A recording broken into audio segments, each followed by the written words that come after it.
এবার আমরা ব্যর্থ না সফল। যাত্রীরা যাচ্ছে এখন, আবার যাত্রীরা আসবেন। সুতরাং দুটি ঘটনায় যদি নিরাপদ নিশ্চিন্ত হয় তাহলে এবং এটি আমাদের টোটাল যে যাত্রী পরিবহন তার তুলনায় আমাদের কয়েকটি দুর্ঘটনা ঘটেছে এবং সেই দুর্ঘটনাটি কতটুকু কর্তৃপক্ষের দায় দায়িত্বের কারণে আমরা দেখেছি যে ট্রেনের যে ঘটনাটি ঘটেছে সেই ক্ষেত্রে কিন্তু মানে দুইজনের অবহেলা ছিল। সেই একটা হচ্ছে যে ড্রাইভার ছিল তাকে কিন্তু আগেই সতর্ক করা হয়েছিল যে এখানে লাল পতাকা, তারপরেও সে সতর্ক না হয়ে এই কাজটির সাথে এবং তার বিরুদ্ধে কিন্তু ব্যবস্থা গ্রহণ করা হয়েছে। আল্লাহ রহমত যে আসলে সেখানে বড় কোনো দুর্ঘটনা ঘটেনি। আর লঞ্চের যে ঘটনাটা ঘটেছে সেটিও কিন্তু যাত্রীদের অসতর্কতার জন্য। এখানে আমার মনে হয় যে আমরা সার্বিক পরিস্থিতি আমরা অবলোকন করছি। আমরা তখনই বলতে পারবো যখন পরিপূর্ণ কাজটি সম্পূর্ণ হবে। যাত্রীরা যাওয়া এবং আসার কাজটি সম্পূর্ণ হওয়ার পরেই আসলে আমরা বলতে পারবো যে আমরা কতটুকু দায়িত্ব পালন করতে পেরেছি এবং আপনারাও তখন আসলে টোটাল ব্যাপারটি জানতে পারবেন যে আসলে কতটুকু আমরা ব্যর্থ ছিলাম আর কতটুকু সফল ছিলাম। RICL TMX, যুগের পর যুগ স্থাপনা থাকে মজবুত। সান্তাহার অলরেডি চালু হয়েছে।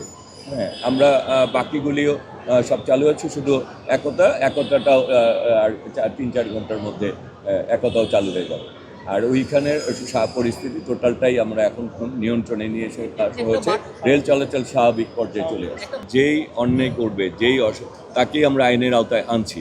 কাউকে কোনো ধরনের এবং তাদেরকে সর্বোচ্চ সতর্ক অবস্থায় রাখা হচ্ছে এবং আমরা এই ঈদের আগেই আমরা সকলদের নিয়ে আমরা বিভিন্ন জায়গায় বসেছি, তাদেরকে সতর্ক করা হয়েছে এবং এই একটি ঘটনা ছাড়া চালকরা কিন্তু এইবার সবাই দায়িত্ব পালন করার সর্বোচ্চ চেষ্টা করছে।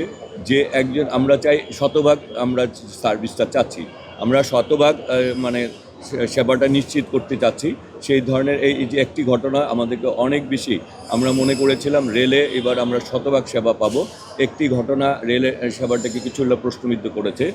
আমরা ইনশাল্লাহ আরও বেশি সতর্কতা অবলম্বন করছি যাতে এরকম ঘটনা কখনোই আর না ঘটে। দেখুন ওই জায়গায় যে মানে রেল লাইনে যে এটা কিন্তু আমরা ওইখানে আগেই ব্যবস্থা গ্রহণ করা হয়েছিল, কিন্তু ড্রাইভারের অসতর্ক এবং ড্রাইভার এবং স্টেশন মাস্টার যে দুজনের কারণে এই ঘটনাটি ঘটেছে আমরা দুজনকে কিন্তু অলরেডি আইনের আওতায় এবং পানিশমেন্ট দেওয়া হচ্ছে এবং বাকি যে ঘটনা বাকি আরও কেউ যারা জড়িত কিনা সেটিও তদন্ত করা হচ্ছে। তারাও যারাই জড়িত থাকবে তাদেরকে আইনের আওতায় আনা এবং তাদেরকে শাস্তি দেওয়া হবে। বিগত সরকারের আমলে রেলের হাজার হাজার কোটি টাকার প্রজেক্ট নেওয়া হয়েছে, কিন্তু সেই অনুযায়ী রেল নাই, কোচ নাই, যাত্রীরা দাঁড়ায় যাচ্ছে, ছাদে যাচ্ছে। তো এটা নিয়ে আপনাদের নতুন সরকার আসলে কি করতে চায়? আমরা হচ্ছে যে আসলে রেলের কানেক্টিভিটি আমরা বাড়ানোর চেষ্টা করছি। আমরা ইতিমধ্যে রেলের বিভিন্ন পর্যায়ে কর্মকর্তাবৃন্দ যারা রয়েছেন তাদের সাথে আমরা আলোচনা করেছি। ঈদের পরে রেলকে নিয়ে আমাদের বর্তমান প্রাইম মিনিস্টার জনাব তারেক রহমান মাননীয় প্রধানমন্ত্রী তিনি রেলকে মানে যেহেতু এটা জনপ্রিয় একটা পরিবহন, সে কারণে রেলের কে সবচেয়ে বেশি সহজলভ্য এবং রেলকে মানুষের নাগরিকদের সেবার কাছাকাছি পৌঁছে দেওয়ার জন্য কাজ করা চলছে। সেক্ষেত্রে যেটা হচ্ছে রেলকে আরও কীভাবে উন্নত করা যায়, রেলের সেবাকে আরও কীভাবে মানুষের দোরগোড়ায় পৌঁছে দেওয়া যায় এবং রেলের যাতে আমাদের লোকোমোটিভের সমস্যা রয়েছে সেই সমস্যাটা কীভাবে করা যায় এবং আমাদের মনে হয় যে ইতিমধ্যে কিছু পাইপলাইনে কিছু কাজও রয়েছে, সেগুলি সম্পূর্ণ হলে আমরা আরও কিছু মানে সমস্যার সমাধান হবে। আমরা কাজ করে চলছি। না আমার মনে হয় যে রেলে আমরা আপনারা দেখছেন যে আপনাদের সামনে আমি অনেক যাত্রীদের সাথে কথা বলেছি। যাত্রীদের পর্যায় থেকে আমি তেমন একটা অভিযোগ পাইনি, কিন্তু তারপরে যেটা হচ্ছে যে রেলে নীলসাগর যখন যায় সেখানে আমরা বলেছি যে এই পরিস্থিতিগুলি যেগুলি রয়েছে এগুলির ব্যাপারে আরও বেশি সতর্কতা এবং ব্যবস্থা গ্রহণ করার জন্য। কারণ হচ্ছে যে কোনো আমরা যেহেতু সরকারে রয়েছি, যে কোনো দুর্ঘটনা ঘটলেই দায়িত্ব আমাদের কাঁধে আসবে, এটা স্বাভাবিক, তাই না? সুতরাং আমাদের দায়িত্ব হচ্ছে সেবাটাকে সর্বোচ্চ সুনিশ্চিত করা।